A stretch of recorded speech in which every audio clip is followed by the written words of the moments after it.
Hello साथियों, नमस्कार। मेरे YouTube चैनल साध्य एजुकेशन में आप सभी का स्वागत है। आज हम लोग देखेंगे इस वीडियो में छत्तीसगढ़ से संबंधित महत्वपूर्ण प्रश्न जो कि प्रयोगशाला परिचारक के लिए महत्वपूर्ण है। तो प्लीज़ वीडियो को स्किप न करते हुए वीडियो को अंत तक देखिएगा।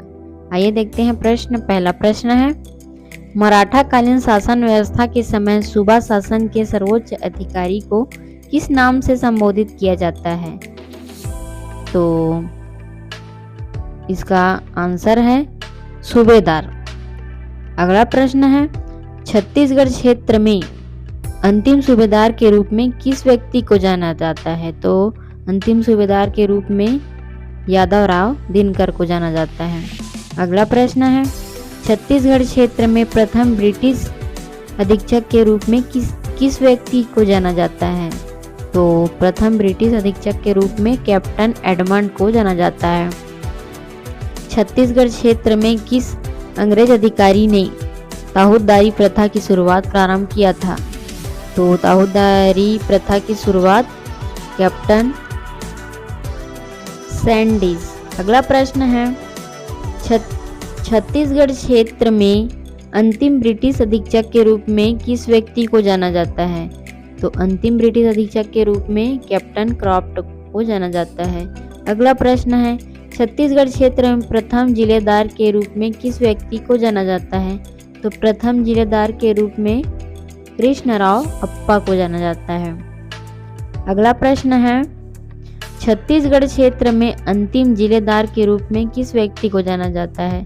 तो अंतिम जिलेदार के रूप में गोपाल राव अप्पा को जाना जाता है। मराठा कालीन शासन व्यवस्था में परगना का सर्वोच्च अधिकारी को क्या कहा जाता था? तो मराठा कालीन शासन व्यवस्था में परगना का सर्वोच्च अधिकारी को कमीशदार कहा जाता था। अगला प्रश्न है, मराठा कालीन शासन व्यवस्था में ग्रामीण स्तर के सर्वोच्च पदाधिकारी को क्या कहा जाता था? तो सर्वोच्च पदाधिकारी को गोटिया कहा जाता था। अगला प्रश्न है, मराठा कालीन शासन व्यवस्था में परगने की आय और व्यय का हिसाब रखने वाले पदाधिकारी को क्या कहा जाता था? तो आय व्यय को हिसाब रखने वाले पदाधिकारी को पोद्दार कहा जाता था। अगला प्रश्न है, मराठा कालीन शासन व्यवस्था में राजस्व अधिकारी को किस नाम से जाना जाता था? तो राजस्व अधिकारी को फडणवीस के नाम से जाना जाता था। अगला प्रश्न है, छत्तीसगढ़ क्षेत्र में हुए सोनाखान विद्रोह 1819 में दमनकर्ता के रूप में किस अंग्रेजी अधिकारी को जाना जाता था? तो कैप्टन मैक्सन है। अगला प्रश्न है, मराठा कालीन शासन व्यवस्था में धर्म के नाम पर दिए जाने वाले गांव के दान को किस भूमिदान के नाम से जाना जाता था? तो धर्मदाय के नाम से जाना जाता था। अगला प्रश्न है, मराठा कालीन शासन व्यवस्था में मंदिरों के नाम पर दिए जाने वाले गांव या ग्राम को किस भूमिदान के नाम से जाना जाता था? तो देवी स्थान के नाम से जाना जाता था। अगला प्रश्न है, छत्तीसगढ़ क्षेत्र में हुए परलकोट का विद्रोह 1824 से 1825 के दमनकर्ता के रूप में किस अंग्रेजी अधिकारी को जाना जाता था?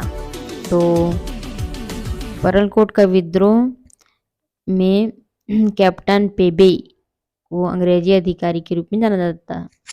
सूबा शासन व्यवस्था में नागरिक, सैनिक, दीवानी, वित्तीय, फौजदारी के मामलों के विभाग में प्रमुख पदाधिकारी को क्या कहा जाता? तो सूबेदार कहा जाता था।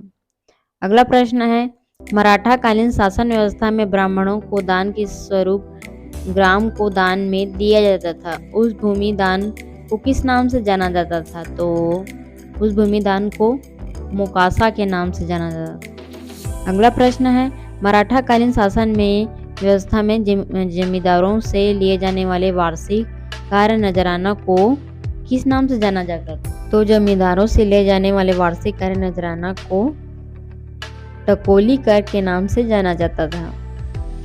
अगला प्रश्न है, मराठा कालीन शासन व्यवस्था में आयात निर्यात कर, बिक्री कर को किस कर से संबोधित किया जाता था?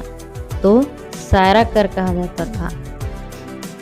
अगला प्रश्न है, मराठा कालीन शासन व्यवस्था में घरों पर लगाए जाने वाले कर को क्या कहा जाता था?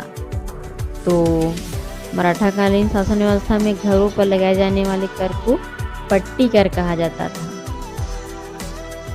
प्लीज़ वीडियो अच्छी लगी होगी तो लाइक, शेयर और सब्सक्राइब करिए। धन्यवाद।